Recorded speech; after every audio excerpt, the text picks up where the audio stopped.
ही था और पहुंच गए। बोले भैया शरीर में बड़ी कमजोरी है, वैद्य ने कहा है कि बिना दूध के तुम अब बचोगे नहीं,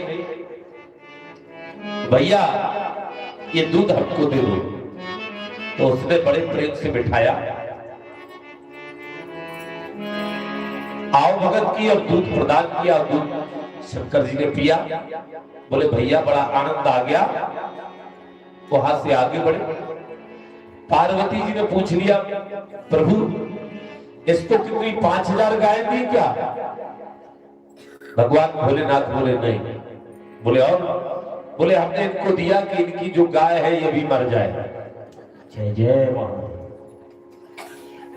पार्वती जी बोली, प्रभु आप बड़े विलक्षण हो,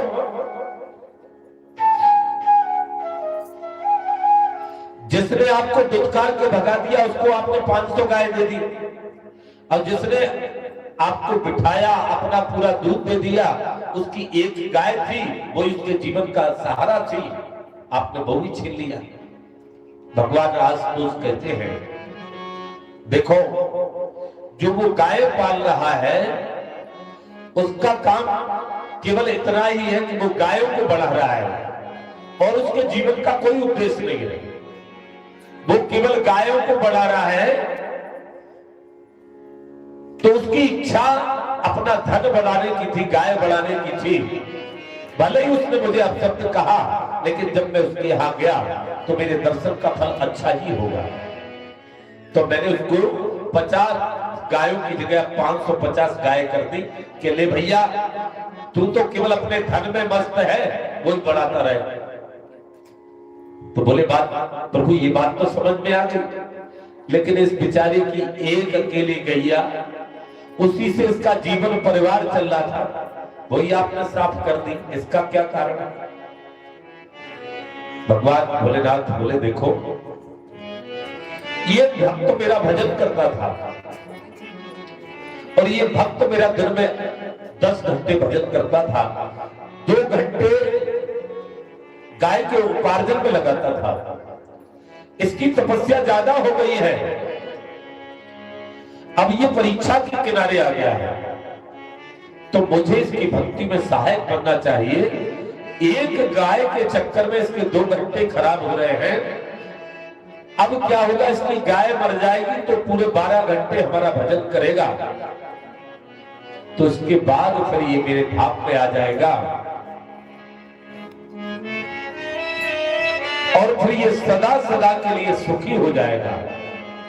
और जिसकी 550 हो गई, वो 550 की 5000 करने के चक्कर में यही रगड़ता रगड़ता मर जाएगा और फिर जाएगा नरक।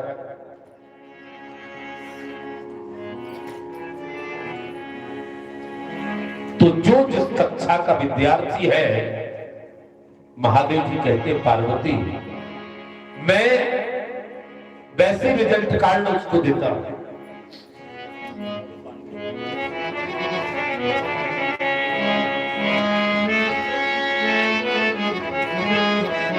तो मैदा रोने लगी। मैदा कहती माता आप तो करना वही है।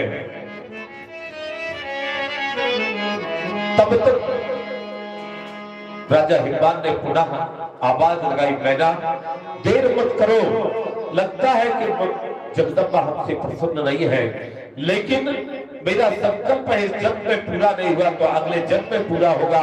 मैंने तलवार चलाओ, किसी प्रकार का संकोच मत करो, संसार कुछ नहीं कहेगा, ये पिता ये पति की आज्ञा का पालन होगा, तलवार चलाइए। और जैसे ही पर्वतराज ने कहा, मैदा ने नेत्र बंद करके और तलवार चलाई।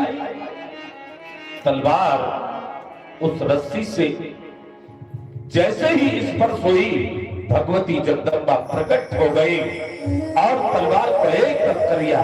बोलो जगदम्बा महारानी की।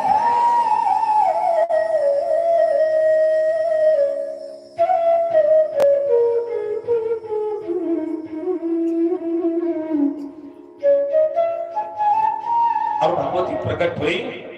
ये कथा जो हमने सुनाई है ये त्रिपुरा रहस्यमय है, शिवपुराण